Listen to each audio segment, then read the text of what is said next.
13-аас 17 нас. Тэдэнд зөвхөн мэдлэг биш, харин туршлага, боддоор мэдэрч ойлгох орон зай хамгаас хэрэгтэй болдог. Тийм л орон зайг Play Academy гэх хотод бүтээдэг юм.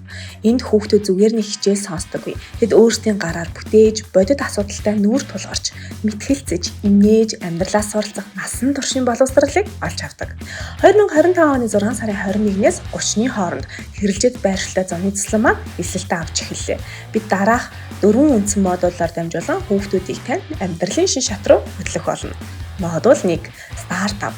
Энэ модулаар дамжуулан тэд өөрсдийн бүтээл санааг бодит шийдэл болгох туршлагыг биеэрээ мэдрэх юм.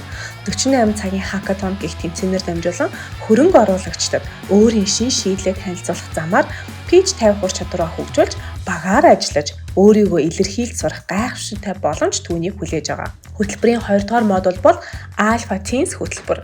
Чанартай нойр, эрүүл хооллолт, дасгал хөдөлгөөн, стресс менежмент гээд өөрийгөө хайрлах ухаанд суралцаж, өөрийнхөө өмнө хариуцлага үүрч сурах бодит мэдлэг юм. Энэ үеийн хүүхдүүдийн ирээдүйн онцлог бол дижитал ертөнцийн шүү дээ. Иймээс бид хөтөлбөрийн 3 дугаар модулаар дамжуулан AI and Innovation гэх хиймэл оюун ухааны зөв зохистой хэрэглээг зааж сурах болно. AI хэрхэн ажилладаг вэ? Ямар эрсдэлтэй вэ? Эдгээр асуултад хариу хайх явцдаа тэд хиймэл оюун ухааныг зөв ашиглах суурь ойлголтыг авч ирээдүйг бүтээх ур чадвараа бэхжүүлэх болно.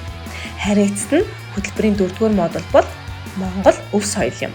Энэхүү модулаар дамжуулан өөрийн үндэс угсаа оюуны соёл, Монгол ахуйгаар дамжуулан амьдралын гүн ухаантай холбож өгөх болно гэдгийг дуулгахад таатай байна. Эдгээр хөтөлбөрүүдэд дамжуулан 10 хоногийн дотор өөрийгөө орчноо, ирээдүгээ дахин харах боломжийг бид та бүхэнд санал болгоё. Play Academy-д бид зүгээр л заадаггүй. Бид туршлага бүтээдэг. Бид тоглоомын аргаар боловсролыг өөрчилж чадна гэдэгт итгэдэг хамт олон юм. Энэ бол зүгээр л нэг зуны цэцлэн биш шүү. Энэ бол өсвөр насныханд зориулсан амьдралын бэлтгэл юм. Play Academy насан туршийн боловсролыг хамтдаа түгээцгээе.